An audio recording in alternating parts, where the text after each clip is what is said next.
Audio Jungle. Nous parlons sur les 4 axes de la sorcellerie et nous avons déjà dit un certain nombre de choses. Hier déjà on parlait sur la sorcellerie qui touche aux familles, la sorcellerie familiale. Pourquoi nous parlons sur la sorcellerie familiale? Parce que d'abord la parole de Dieu nous renseigne que l'homme aura pour ennemis ceux de sa famille. Et donc, tu peux être combattu à partir de ta famille par le moyen de la sorcellerie.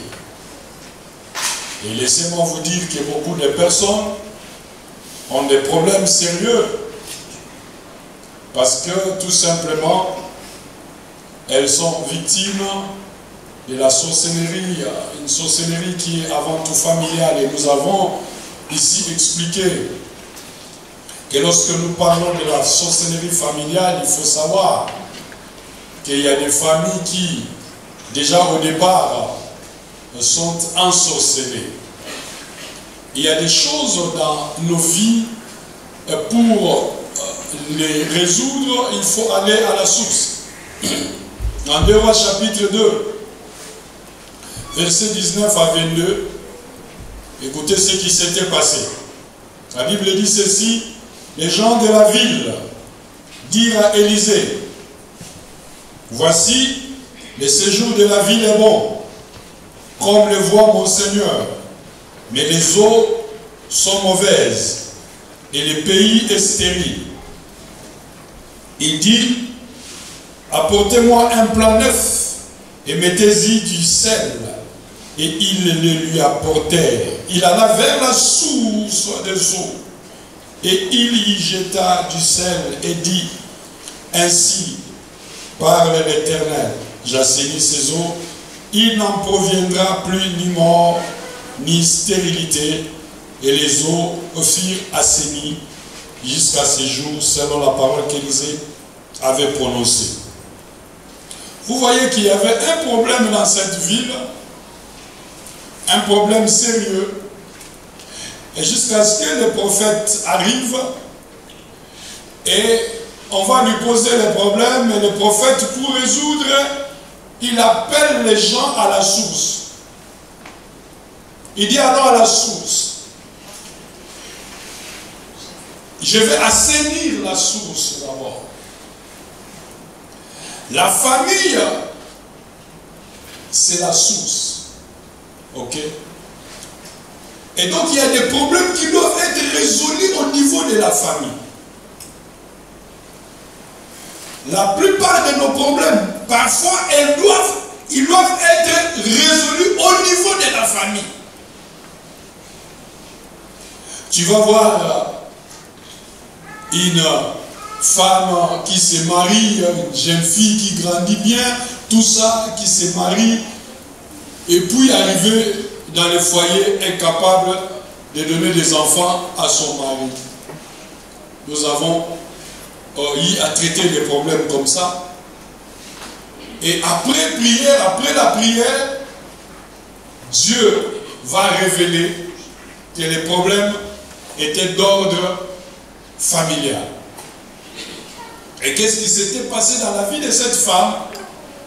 C'est que dans sa famille, dans sa coutume, il y avait quelque chose. Et dans leur village, lorsque les enfants naissent, on leur donne des maris, on leur donne des femmes. C'est-à-dire que dans une même famille, on peut dire à une fille que son neveu, c'est son mari. C'est-à-dire, on les unit comme ça, traditionnellement. Mais ils ne vont pas vivre ensemble. Mais traditionnellement, on les unit. Mais après, avec la modernité, tout ça, et bon, les gens grandissent, tout ça, et bon, chacun se marie, et tout ça. Oh, dans la tradition se cache toujours et souvent la sorcellerie. Maintenant, qu'est-ce qui s'était passé? C'est que la fille avait son mari sur le plan coutumier, qui était son neveu. Et ce neveu-là était un sorcier. Donc la fille s'est mariée, est allée dans son foyer, mais comme sur le plan coutumier, il y avait une tradition qui les mariait spirituellement. Oh, l'autre, le neveu était un sorcier.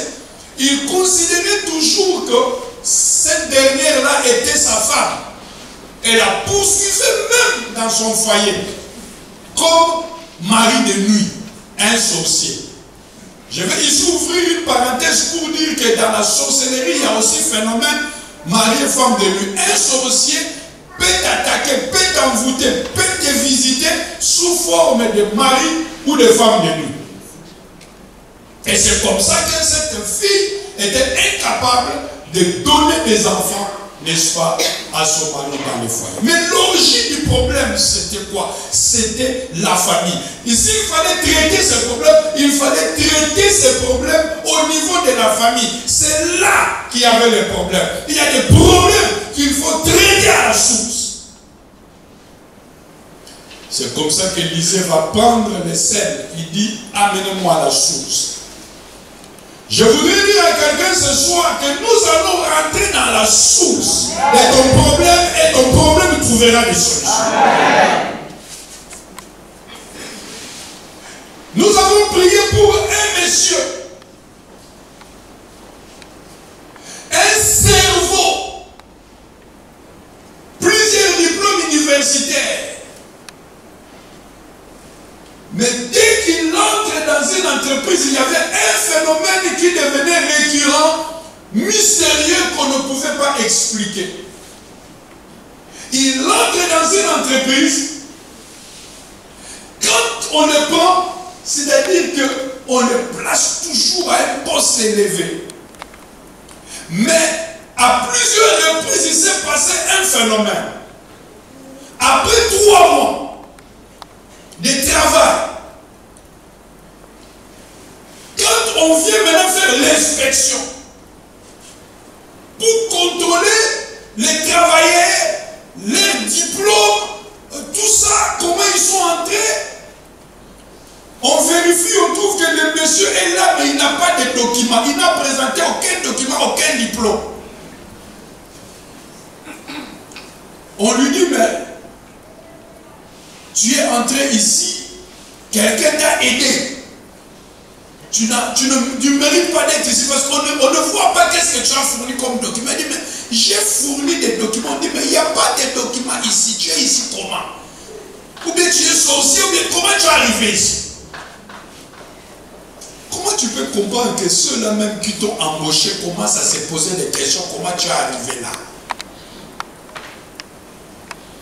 Et une fois, on a chassé, on dit que son diplôme était un faux diplôme. Son diplôme. On dit que c'est un faux diplôme, c'est un faux document. Et c'était comme ça.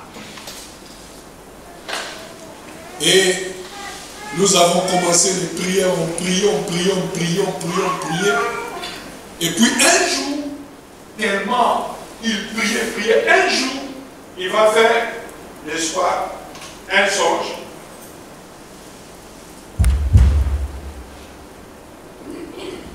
Il va faire un songe.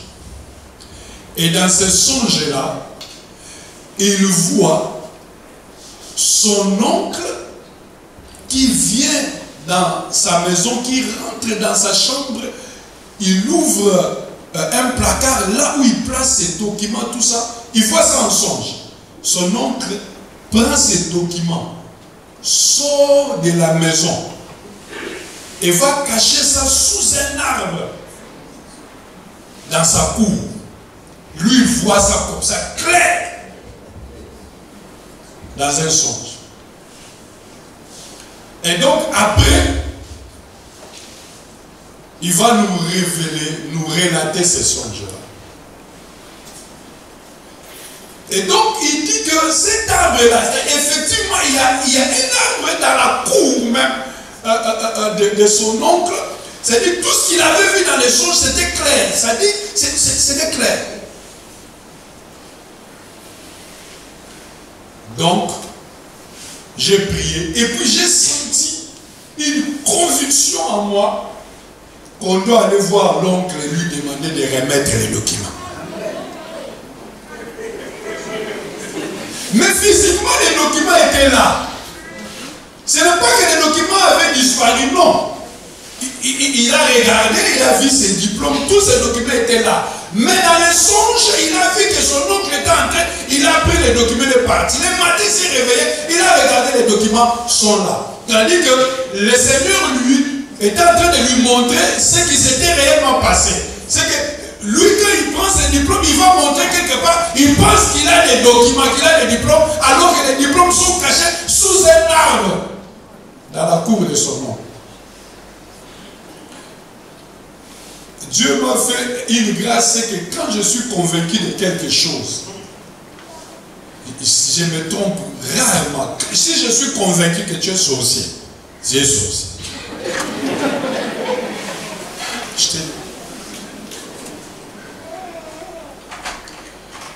J'ai ressenti qu'on doit aller là-bas pour récupérer les documents.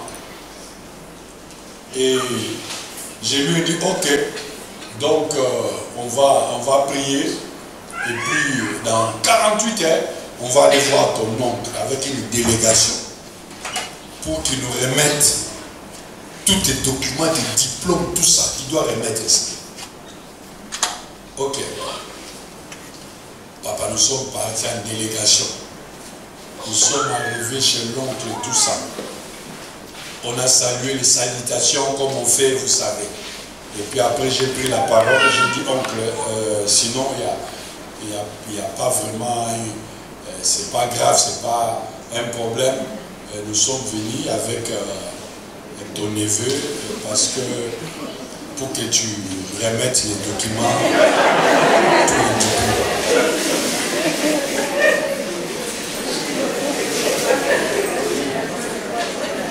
Mais vous êtes loin d'imaginer la réponse de l'oncle.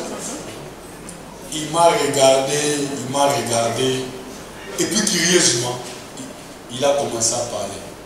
Il dit, mais d'abord, cette affaire ici, tu veux te mêler des affaires qui ne te concernent pas. Est-ce que tu sais pourquoi moi j'ai pris ce diplôme? Papa, il n'a pas nié. C'est-à-dire que bien que j'avais la conviction, mais j'étais quand même étonné. Et puis je lui dis, ah bon, ça est chez toi. J'étais quand même moi-même étonné, c'est-à-dire que c'était trop... Non. Il dit, oui, ça est chez moi. Authentique, c'est que je vous dis. Hein. J'ai dit, ça est où? Il dit, venez. Curieusement, il nous conduit jusqu'à l'arbre. Et il nous dit, ça y est ici.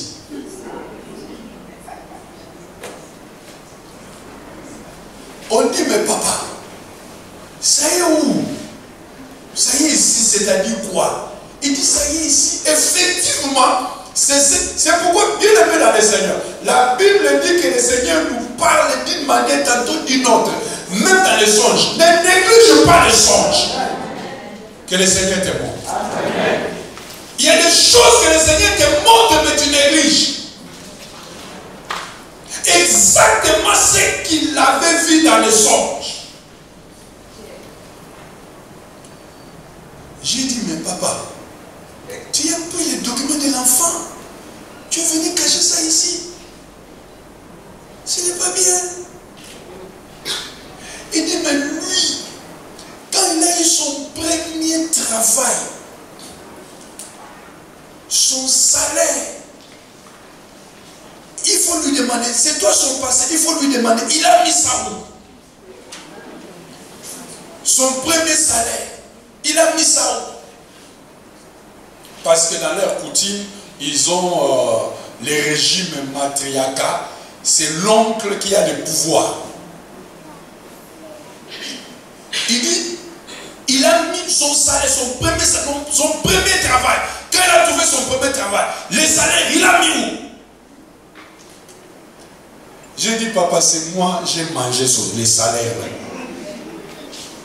Comme prémisse. Il dit, ah, c'est toi qui as mangé les salaires, non? Maintenant, prends les diplômes, sont là, donne.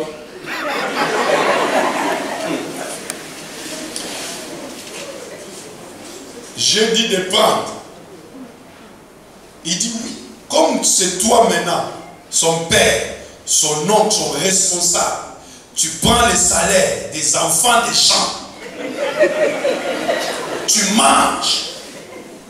Et puis tu as les kilos de venir ici demander des diplômes. Si tu es garçon, prends maintenant les diplômes qui sont là. J'ai dit, ah bon, de prendre. J'ai dit, ok. Apportez-moi du vin. Ils sont allés chercher du vin. J'ai prié. Je suis entré dans une dimension, c'est pas bon.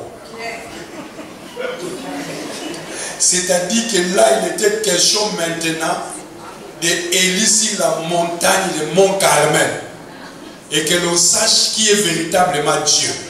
C'est-à-dire qu'on avait affaire maintenant entre un sorcier du diable et un sorcier de Dieu. J'ai prié. J'ai versé le vin. J'ai fait une cérémonie. J'ai proclamé. J'ai récupéré les diplômes spirituellement. Et nous sommes partis. Ça n'a pas traîné. Quelques temps après, le Messie a trouvé du travail. Et il travaille jusqu'au jour d'aujourd'hui. Et il me fait de monter. Il me fait de monter.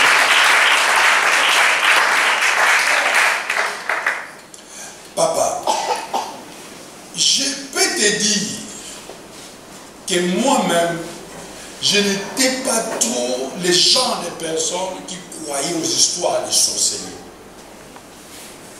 Moi, de par ma famille, mon éducation et ma formation scientifique, je n'étais pas quelqu'un qui croyait trop aux choses des sorciers, des visions, tout ça, bien que j'étais chrétien.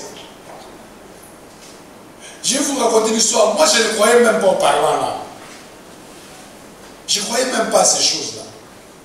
Ça dit, pour moi, c'était Dieu seulement. Viens, c'est tout, la parole, c'est tout. Les histoires des sorciers, des délivrance, par là, là. J'ai trouvé ça que c'était bête. Mais je te dis que c'est réel. Si tu n'entres pas dans cette dimension-là, tu auras des problèmes dans ta vie. La sorcellerie, ça existe. La sorcellerie des familles. Alors, comment quelqu'un peut comprendre qu'il est sous l'emprise de la sorcellerie familiale? Parce qu'il y a des gens qui sont envoûtés au niveau de la famille. Il y a plusieurs choses qui peuvent te montrer que tu es victime de la sorcellerie familiale. Je parlerai premièrement de l'échec répétitif dans la vie. Bien-aimé dans le Seigneur, lorsque tu constates un échec répétitif dans ta vie, soit tu es sous une malédiction, soit tu es sous un envoûtement sorcellérique. Ce n'est pas normal pour un homme d'échouer tout le temps. Bien aimé, il y a des gens gens comme ça, chaque fois qu'il a tenté de faire quelque chose, il a échoué. Et ça devient répétitif. Répétitif. Quand tu es sous l'emprise de la sorcellerie, tu vas vivre des choses comme ça. Où tu échoues. Tu verras des gens qui ont échoué dans leur vie, partout. Il y a une histoire que j'ai vécue qui m'a toujours fait rire, c'est que c'était la rentrée académique dans l'école biblique où je suis professeur, et chaque rentrée académique, et donc on pose des questions aux étudiants pasteurs. Qu'est-ce qui vous a poussé à devenir pasteur? Qu'est-ce qui vous a poussé à venir à l'école pour apprendre tout ça? C'est une école de pasteurs, c'est-à-dire que dans notre école, pour entrer dans cette école, tu dois d'abord exercer comme pasteur. Après, maintenant, tu peux venir. Ce n'était pas une école pour les novices, non. Ce n'est pas une école pour les novices, non. Tu es déjà pasteur, après tu peux venir. Mais quand même, quand tu viens, tu enlèves tous tes galons, des bishops, des archevêques, et tout, tu enlèves ça, tu deviens simple monsieur. Donc, j'étais en train de poser des questions. Qu'est-ce qu'il a fait? Qu'est-ce qu'il a fait? Et puis je tombe sur un monsieur. Qu'est-ce qui fait que tu es devenu pasteur? Pourquoi tu es venu à l'école? Il dit, sinon moi je suis pasteur, je suis devenu pasteur. Quand j'ai vu que dans ma vie, j'ai échoué dans tout ce que j'ai fait. J'ai dit, ah bon? Il dit, professeur, j'ai échoué partout. Il dit, j'ai échoué dans les études. Il me parle il est allé ici, il a échoué, il est allé ici, tout ça. Et puis il dit, même dans mon foyer, dans les mariages, j'ai échoué. C'est là que j'ai vu que Dieu est en train de m'appeler. J'ai dit, ah bon? Ah bon? Toi, ton appel, les signes que Dieu t'appelle, ce sont les échecs. J'ai dit, écoute, même dans cette affaire de Dieu, tu échoueras. Parce qu'il y a quelque chose dans ta vie qui te fait échouer.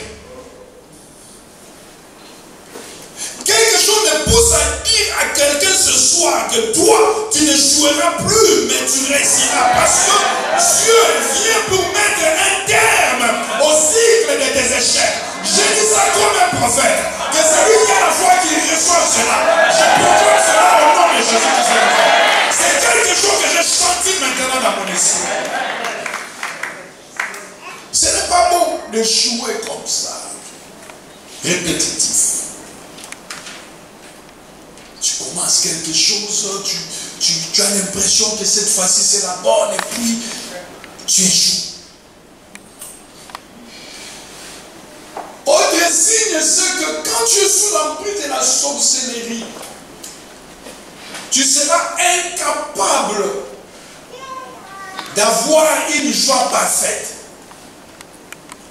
Jésus-Christ a dit, vous ne m'avez encore rien demandé, demandez-moi, je vous donnerai afin que votre joie soit parfaite. Papa, quand tu es sous l'emprise de la sorcellerie, tu n'auras pas la joie parfaite. C'est des personnes, tu vas sentir toujours quelque chose qui te manque, quelque chose qui t'enlève la joie. Qui t'enlève la joie. Beaucoup de personnes marchent sans avoir la joie, troublées dans leur cœur, pas de paix. Parce que la Bible dit, les voleurs ne viennent que pour dérober, égorger, détruire. Dans la sorcellerie, on peut venir dérober la joie, dérober, voler la joie même dans un foyer. Aujourd'hui, il y a des gens, tu vas voir des gens qui sont mariés. Et ça, c'est ce qu'on voit. Mais en réalité, ils sont divorcés. Il n'y a pas la joie dans ces foyers. Tu vas voir les gens sortir, ils sont en uniforme. L'homme et la femme en uniforme. Ils marchent en uniforme. mais c'est de la mascarade.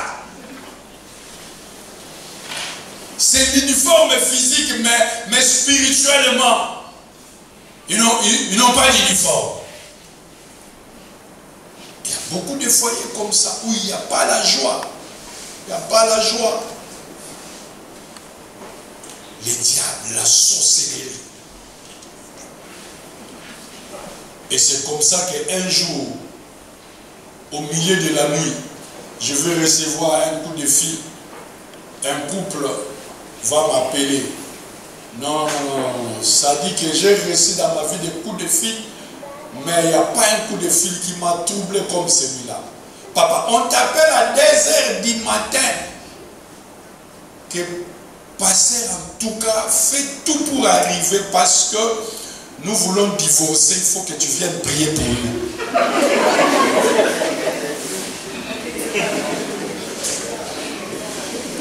À 2h du matin.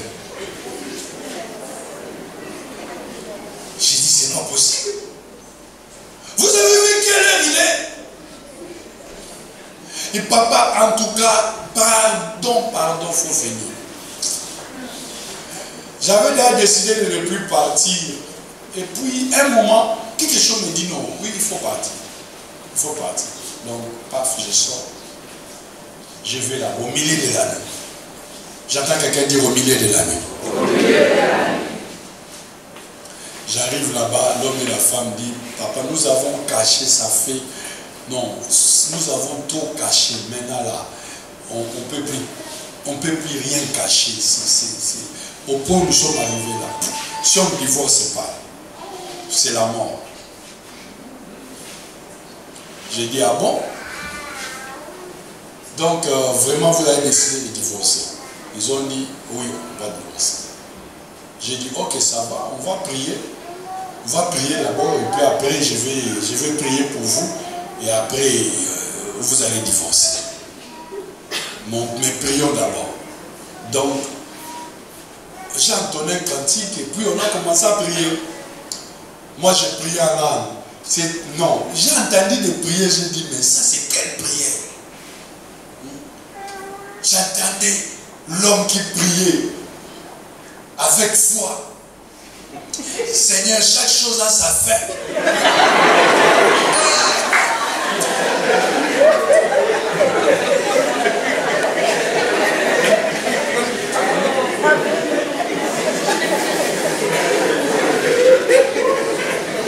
Et la femme qui priait, Seigneur, se séparer, c'est pas un problème.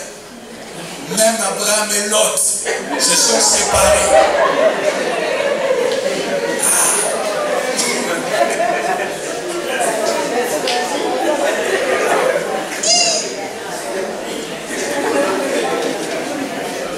Moi, j'ai prié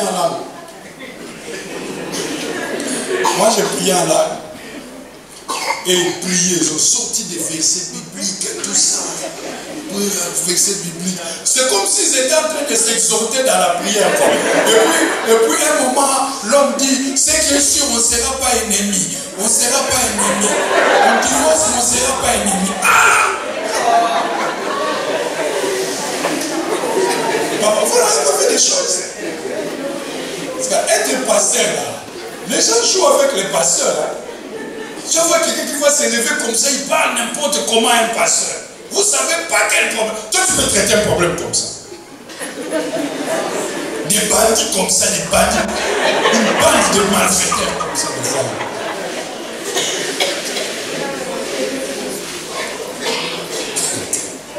Moi, j'ai prié en là, et puis d'un coup, une atmosphère terrible de la présence de Dieu est entrée maintenant dans la maison. La prière a changé. Pendant que j'étais en train de prier, j'ai commencé à me déplacer dans la maison jusqu'à ce que je me suis retrouvé devant une chambre. J'ai ouvert. Et ils étaient en train de faire leur comédie.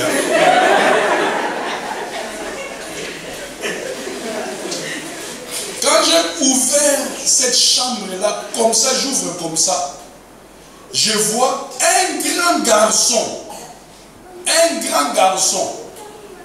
tout nu, assis sur un pot. Vous voyez les trucs de bébé là, les pots, vase, on appelle ça vase. Il était en train de faire ce que j'étais le nom. Donc, en plein exercice, en pleine pratique de la sorcellerie, je vous signale que c'était en plein milieu de la nuit. On avançait déjà vers les 3 heures. Oh! Si le plan de la sorcellerie, l'heure où l'activité de la sorcellerie est vraiment intense, c'est entre minuit et 3 heures.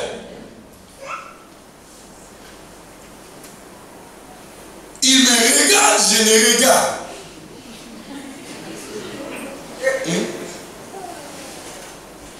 Il me fait.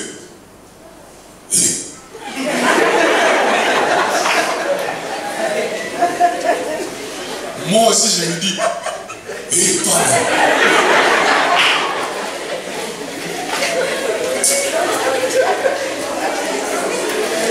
Papa, on a vu des choses, hein? Je vous dis, on a vu des choses. Pendant ce temps, et ils faisaient leur comédie dans le salon. Oui, c'est la paix, Seigneur, nous on veut la paix, la paix, la paix. Donc, je rentre maintenant, je ne l'avais jamais vu, je ne connaissais pas.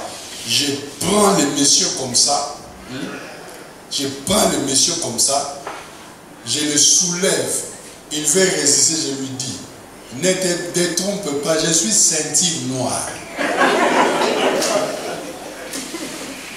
Laisse-toi aller.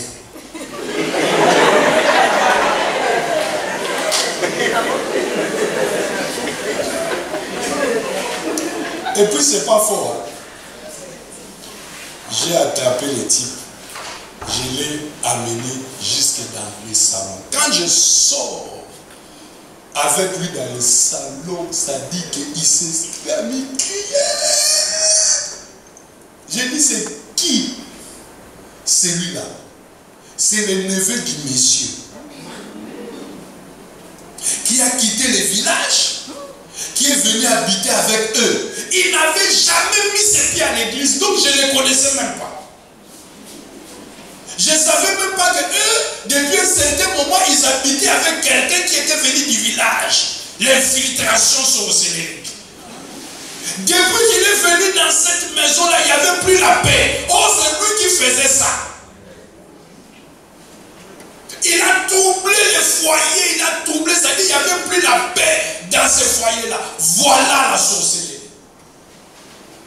C'est-à-dire que quand tu es sous l'emprise de la sorcellerie, tu peux manquer la paix. Comment tu peux imaginer que les gens t'appellent nuitamment pour te dire qu'eux ils veulent divorcer et avec ce genre de prière que je viens de te relater? Papa, faut pas jouer. Faut pas jouer. Je peux vous dire qu'il y a beaucoup de gens qui ont divorcé. C'était la sorcellerie, les sorciers, les attaques sorcelleries.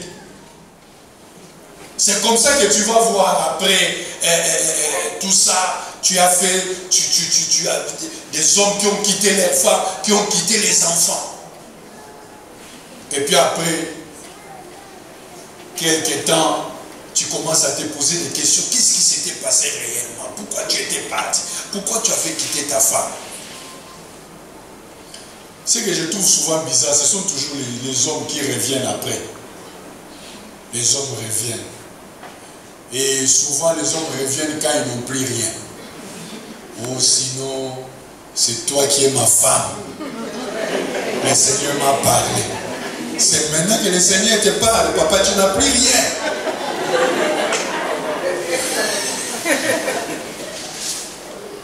Donne-moi un amen vitaminé.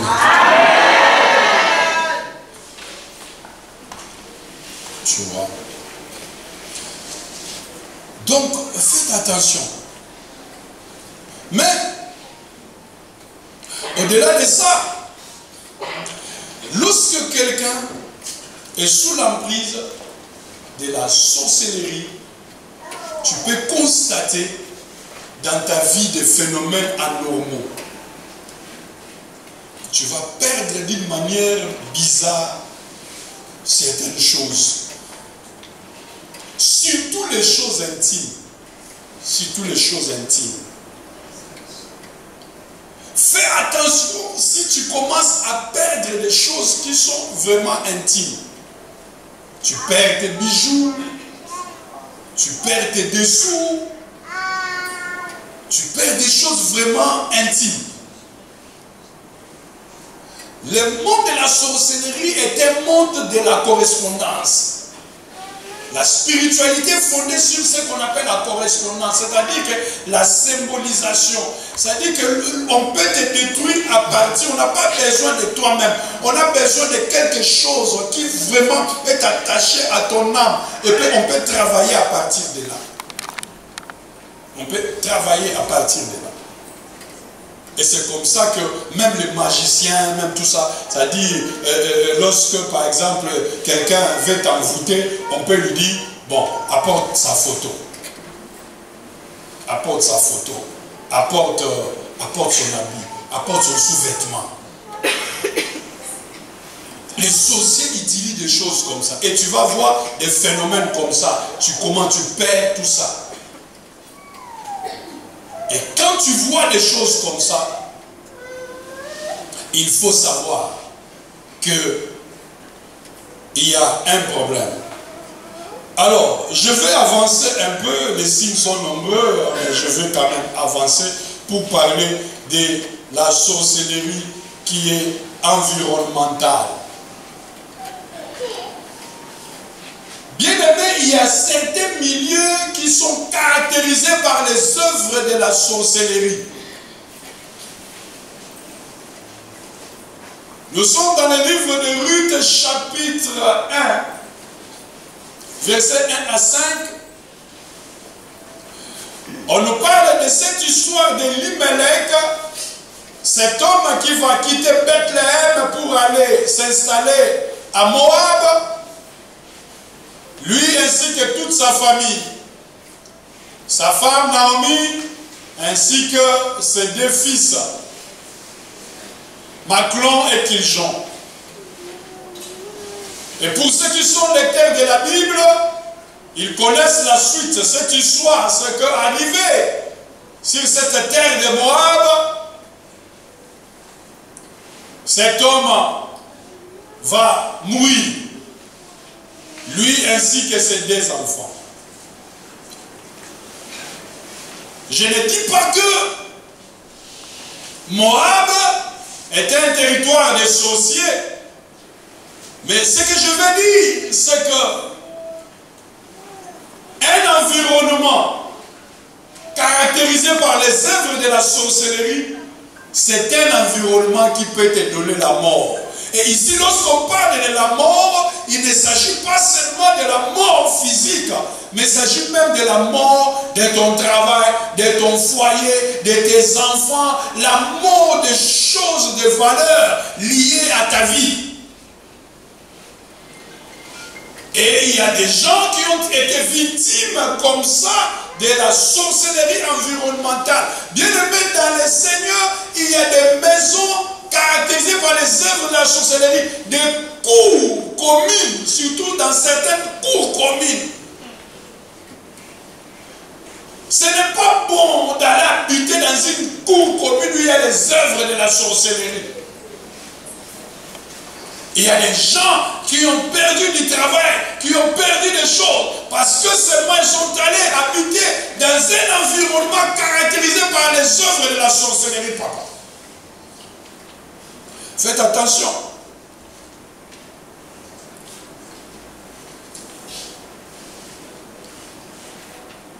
Ça peut être un environnement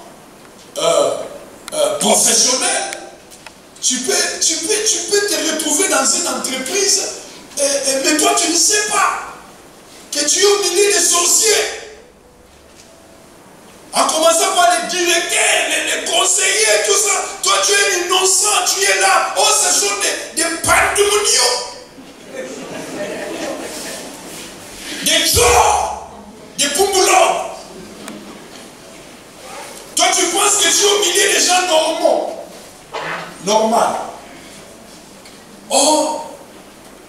tu es dans un territoire piégé. Et ils vont te faire des choses que tu ne comprends pas. C'est pourquoi tu vas voir certaines personnes, tu rentres quelque part, tu entres dans une entreprise, tu ne comprends pas. C'est toi qui es tout le temps malade, tout ça, tu es malade. Tu peux même perdre la vie.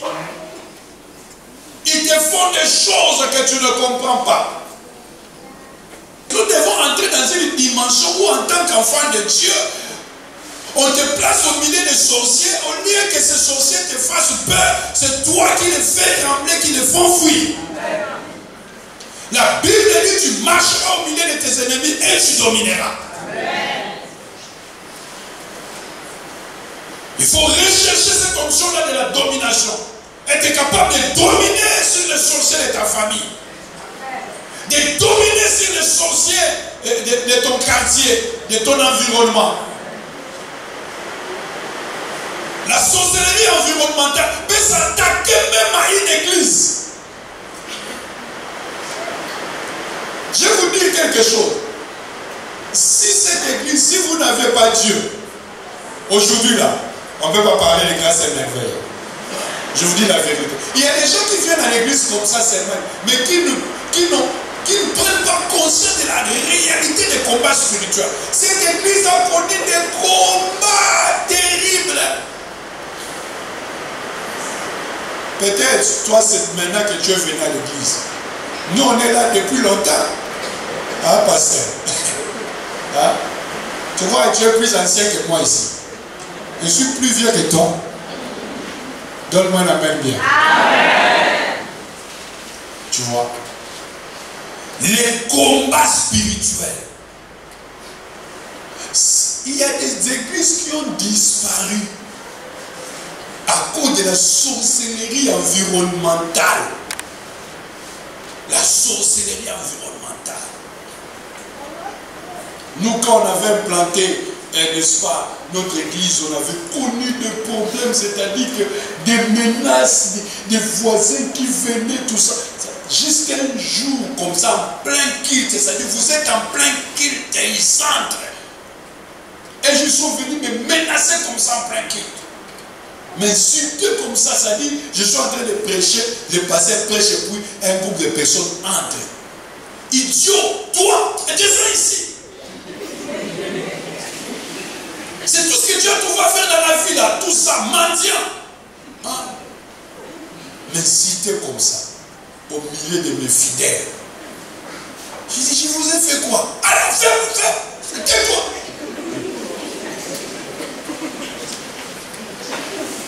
Des sorciers, papa. Des sorciers dans le cas. Des sorciers. Des sorciers. Un jour, ils ont envoyé un enfant. Nous étions en plein service comme ça. Je faisais le ministère. Ça dit que je suis resté avec ça. Ça m'a traumatisé cette affaire-là. Ça avait fait beaucoup de temps. Je n'arrivais même plus à prier pour les gens. Je touche seulement l'enfant là comme ça. Je le touche comme ça. Il va tomber là-bas. Il va cogner sa tête contre quelque chose là-bas. Il tombe. Oh, il est mort. On réanime l'enfant. Tout ça. Ça dit que 10 minutes c'était trop. La police était déjà là. Tout ça. On me récupère. Ça dit que le culte s'arrête. Donc, oh, l'enfant n'était pas mort. Mais, avant même que la nouvelle arrive, on l'a amené à l'hôpital, avant que la nouvelle arrive, que l'enfant est en vie, n'est pas mort, tout ça, déjà des scandales à l'église, les gens du quartier sont venus pour casser l'église et tout ça. Un jour j'ai dit non, trop c'est trop, trop c'est trop. Je suis entré dans un jeûne d'une semaine à l'église et puis au milieu de la nuit, à partir de minuit, tout ça, 1h du matin. Je suis sorti avec les frères. on priait maintenant dans les avenues, les rues du quartier là. Les gros arbres là, c'est-à-dire quand on arrive devant un arbre, tout ça, donc on jette de l'huile d'onction, on entend des cris, c'était terrible. C'est comme ça que les gens commençaient à nous respecter dans ces quartiers-là. Les milieux, l'environnement sorcellérique peut te finir. Ça peut te finir. Tu peux commencer un business et te retrouver dans un environnement sorcellérique et puis on va te finir. Tu vas perdre tout. Amen. Amen. Et ce sont des environnements qui sont caractérisés par la méchanceté. Tu vas trouver des gens qui sont méchants. Tu vas entrer dans une cour comme ça, tu habites. Les gens sont méchants à l'occasion de rien. À l'occasion de rien.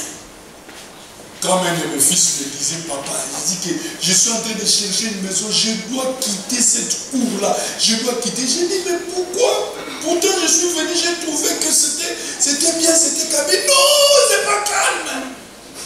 Il dit, dans cette cour-là, les gens, il y a là, chaque soir, il y a querelle, bagarre, chaque soir. C'est cette porte. Tous les voisins s'étaient déjà bagarrés. Il restait que lui, qui n'avait jamais fait un palabre dans cette cour. Et puis un jour, il revenait du travail comme ça. Il a trouvé une voisine devant sa porte pour dire, que toi tu veux montrer quoi? Que toi tu ne fais pas palabre quoi?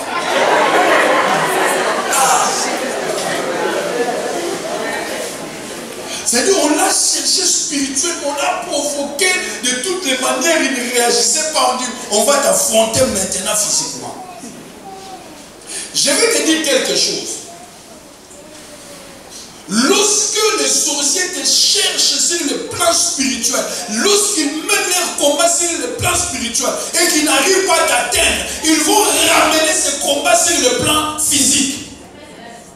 C'est comme ça que tu vas voir quelqu'un qui va te défier comme ça en face. Même un petit enfant qui va te défier, tu te poses des questions, mais il y a quel problème? C'est pourquoi il ne faut pas répondre à certaines choses. Tu vas voir quelqu'un qui vient comme ça, qui te pousse, qui te bouscule. Quelqu'un qui te provoque, qui te dit des choses que tu ne comprends pas. Tu ne comprends pas. Un jour, comme ça, on était en circulation. On était en circulation. Et puis je vois un monsieur qui roule mal. Il me dépasse, tout ça. Je vais fuir comme ça, il veut me coincer. Tout ça. Et puis après, j'ai fait un effort pour le dépasser. Il ne fallait pas que je le dépasse. Lui, maintenant, il me suit encore, il vient me garer devant. Je me gare, il sort avec un couteau. Il vient, il crève mes pneus. Tu joues avec moi. Tu joues avec moi. Je suis calme. Je me regarde. Je ne comprends rien. Donc il part. Moi, je sors avec mes petits là, tout ça. Il avait trouvé un pneu au fait. Plusieurs tours. J'ai dit changeons de pneus. On ne prend pas, on change de pneus, tout ça. Après, on continue. On arrive quelque part, on va trouver un grand embouteillage. On est en train de se faufiler. Petit à petit, tout ça, on arrive. On trouve quelqu'un étendu là. C'est lui, c'est le monsieur. Qu'est-ce qui est arrivé? Il a fait la même chose devant nous, et puis une bagarre s'est éclatée, et puis il est tombé, il est mort. Papa, il y a des gens qui marchent comme ça avec des problèmes. C'est-à-dire c'est un sorcier ambulant. Il veut te créer des problèmes dans la vie. Il faut être concentré quand tu sors Il faut prier. Les gens ne prient pas aujourd'hui. Les gens prennent tout à la légère. Les gens mangent sans prier. Les gens sortent de leur maison sans prier. Les gens font des choses sans prier. Les gens ne prient pas pour leur foyer. Les gens ne prient pas pour leurs enfants. Les gens font des choses. Les gens, même ceux qui vont à l'église, ils sont habitués à Dieu maintenant. Donc, ils sont licenciés en Jésus. Il connaît Dieu, il connaît Dieu tellement qu'il y a des choses maintenant qu'il ne fait plus. Je vais m'arrêter là à cause de l'heure. Nous acclamons le Seigneur.